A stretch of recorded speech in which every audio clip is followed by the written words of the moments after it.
Hey, welcome back to the channel. It's awesome that you're tuning in, because in this video we're going to have a rematch of the Miyoo Mini Plus Edition. So Miyoo Mini is one of my, favorite, tiny devices, but this one, the Plus Edition, is slightly bigger. Supports the external micro SD card, battery life around 8 hours, so it's quite nice, and 3.5-inch IPS display, 3000 mAh rechargeable lithium battery, and support Wi-Fi online. Ooh. So in this new round they did some changes, particularly when it comes to the software. But first, let's see the instruction. This is okay, wait, we're going to be doing that again. Alright, so let's try that again. So the instruction, they did an amazing job with that, like explaining everything, how it works, how you need to quick load, quick save, and etc. So let's see, we're getting even more. It's just kind of cool. They even give me the extra, pieces of, stickers that you can put on the thing. You know, I know what's with you, but I'm never putting these things on. It's kind of cool that they're giving you this, but nope, never going to be doing it, because look at this. Why do you want to put a sticker like this on that? This translucent case looks absolutely amazing with this new version. So first of all, when you're looking at the Miyoo Mini, it's absolutely tiny compared with other devices, but not to the point that it's going to be uncomfortable. I think that what they did a great job with the Miyoo Mini Plus, make it a little bit bigger, so make it also more comfortable and still compact, that can bring you with you. So overall, the D-pad of this thing was absolutely amazing. So having this very nice curve and very cool, overall touch to it. So having at front the ABHY, you can just feel how comfortable they are, and that has to do with the not short travel, but where this thing let the buttons do have like a wiggle to it. I really love the shape, and you can just feel it. This is the wicked test, man. Just feel it. Oh yeah, ASMR. And select start are made out of plastic, not rubberized, and over here we're having most of the time they map to the menu button. Volume control at the side, we're having back buttons, and also here they have been adjusting them, or at least giving them different heights, so that makes it more easier to reach in. The downside to this is that this thing is so small, and how small are these things getting, it's more difficult. You're going to be trying to not forcing your hands in weird very strange positions and having the problem to touch them. Nevertheless, at the top we're going to get ourselves the on and off switch. Let's push it in. You can see the LED turning on and automatically booting into the software itself, the Miyoo Mini Linux games. Overall, that's actually what we're having at the bottom, having the jack, the Type-C for charging, and the SD cards. Alright, so let's do a quick overview of the software and what has changed and what is better now. Inside the package we're also getting a screen protector, so that's great. Then we're having a very tiny USB-C cable. We're also implementing a card reader, so if you want to transfer files or add games to it. And of course the cleaning wipes for if you want to implement the screen protector. So there's a lot of cool goodies which you're getting inside the box. But let's take a close look at the new Onion OS. This is such an improvement in many different ways. Let's talk about, the overall, menu. Over here we're having the games, and we have 6 pages of different options.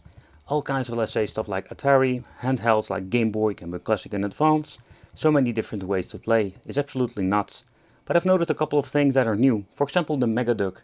Megaduck is something that I personally never had, or at least back in the day as a child. The Megaduck is absolutely a very cool piece of equipment, not, one of the best handhelds out there, but it's a lot of fun to see. Here we're having the ports, and the collection is absolutely crazy. For example, having the Duke collection with all kinds of different Duke Nukems. Different ways to play, where we had a lot of Duke Nukem 3D games, the eDuke 32 on different devices like the LDK, we're having more and more new options. So it also comes with this thing comes also with the option for Sega 32X, Sega CD. And what is also interesting, that they made a special folder or category for all the Turtle games. Here you can just see all the different versions, like the DOS versions, Game Boy Advance, Mega Drive, and etc. That's kind of cool. But then we're having the export. The export is something different. In here we're finding different kind of new options, like Open Beat of Rage, the PCSX Rearmed. If you're going to be shooting this here, you can find all kinds of PlayStation 1, Open Board with all kinds of custom-made Street of Rage games, ScumVM, Advance, MAME, and all kinds of cool things. In the apps we're finding the File Explorer, Video Player, PDF Reader, Quick Guide, and some other applications. Personally, I don't use them at all. Then as settings, where we can adjust the brightness, and I can tell you the display goes very bright. Set up your Wi-Fi, display settings, And also the music sound can be adjusted over here. Sleep timer and about the device itself. If you're going to be booting up a game, you even have a built-in tutorial to show you how you actually made a quick load, quick save. That's kind of cool. There's one thing I need to do. Is remove the screen protector. I'm always forgetting this. I'm always leaving the plastics on things. So what I love about this device is that it has such a thin bezel around the display itself. It looks absolutely pristine. So another thing is also the audio. This thing is really loud.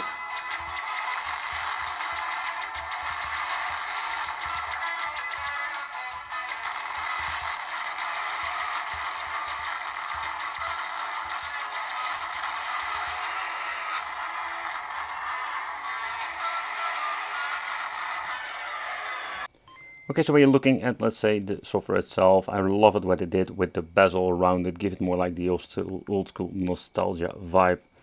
So when you want to play some Game Boy, this is absolutely a great device for that. Let's crank up the volume a little bit more. You can just see this line showcasing how loud it is actually.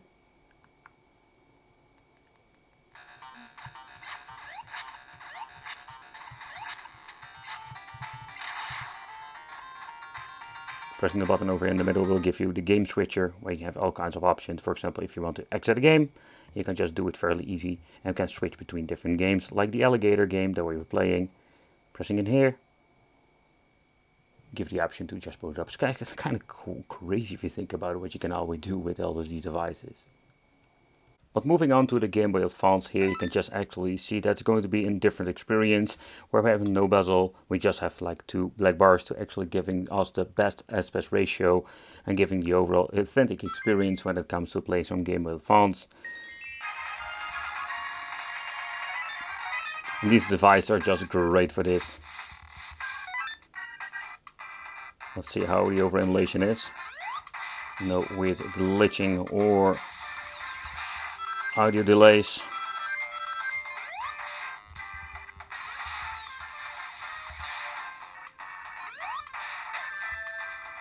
Everything seems to be working just fine. Let's go to the game switcher. And now we're having 3 games. They're actually being saved over here. So next up, let's try some CPS3. I just wanted to see how this actually runs. I did notice if you're going to be loading up this particular game or something of the similar systems, it's going to be taking quite a long time to actually get into the game itself. Didn't record it because it would be kind of boring to look at. But I wanted to check out how it is with the D-pad. At the feel of itself, the D-pad is amazing. You can just see it responds perfect. So they just nailed it with the D-pad itself. No problem whatsoever, everything comes out easily without any hassle or whatsoever.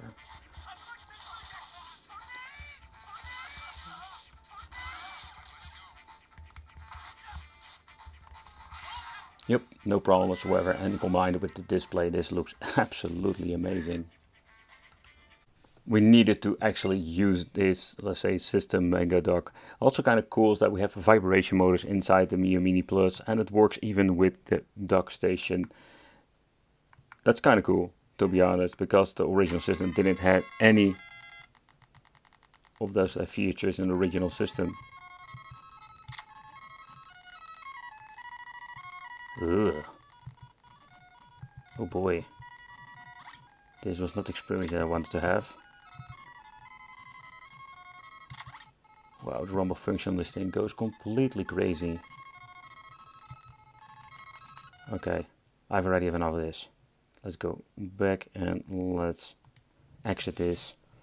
Game also called, what? The Street Rider. Man, it's more like Slow Rider. So one of the things that really fascinates me about the Miyoo Mini Plus is that audio quality. The tiny speaker is so loud and it's so great. If you just want to enjoy some old school games, man. You know, audio for me is very important when it comes to like watching a movie or just playing a game. And the Mini Plus absolutely nailed it with this.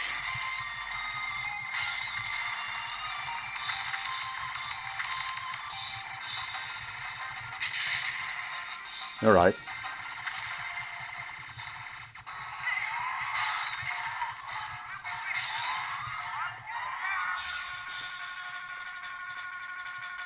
A system I really miss with, let's say, a lot of handhelds is the Sega CD, where we did see the Sega 32X, but we did miss out the Sega CD a lot. And it's particularly when it like the cheaper and smaller ones. Yeah, so I had some hidden gems like Final Fight and Sonic CD. But it seems also to be working perfectly. I think these devices are reaching the point that we can just play all the way up without problems to the PlayStation 1 era. Ooh, I don't know if the audio picks it up, but you can just hear how, let's say, pitchy, noisy, let's say, the speaker is, to the point that the highs are absolutely crazy high. And the soundtrack sounds so clear. So but the overall experience of Nintendo DS is not the best. You can just see this screen doesn't have the perfect, like I say, way to showcase both of the displays. You can switch fairly easy between both of them. But beside that, you can just hear from the intro that it stutters all the freaking time. So Nintendo DS is not actually a system. They should be played on this. I would just remove it. What is kind of cool that we can put it in the certain position, like you can see them pressing select and start. We can have like the Nintendo DS light over here. Yeah, it is slightly better, but still, nope, doesn't help the overall performance of the device.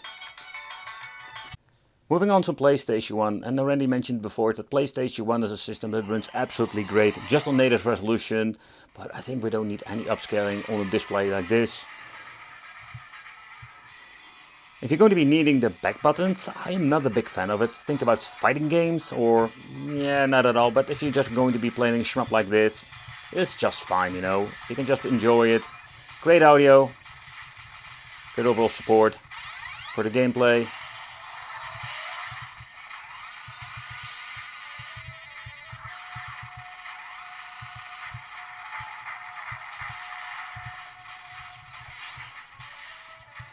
This works absolutely epic. Okay, so when it comes to, let's say, some different games of PlayStation, it doesn't matter what you're going to be throwing at it, it works perfectly. Even three-dimensional games like this, oh man, Wipeout 2079, or also known as the Wipeout XL, was one of my favorite series. Or you can just use autopilot, of course. Oh my dude, this was all like remembering the tracks. Such a cool game, but quite difficult to play. I can still remember that I actually played this game a lot with the Mad Cat racing wheel. That worked perfectly with this. This game brings back so many memories, and I know that I really enjoyed this game with some N64. That was actually the first time that I played it, and the cooperative mode was so cool.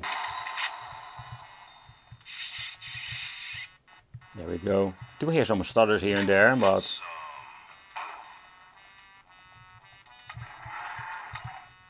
that was such a weird experience. You need to shoot the rocket exactly here. Then you're gonna go into the display. Yep, just going to do it. I'm going to do it! But you can hear that it stutters a lot, so that is not a good experience. So what is cool about Miyoo, if you want to replace the battery because it's broken, you can just remove the cover over here and get it out of there. That's kind of cool, and also you can just plug it out fairly easy and just remove and replace it and whatsoever. So you don't need even to open up the device itself, and that's quite unique because that is something that is not of a common thing. So yep, that's actually the very positive side also about this. If you want to upgrade the software, you can just do it very simply by removing the SD card.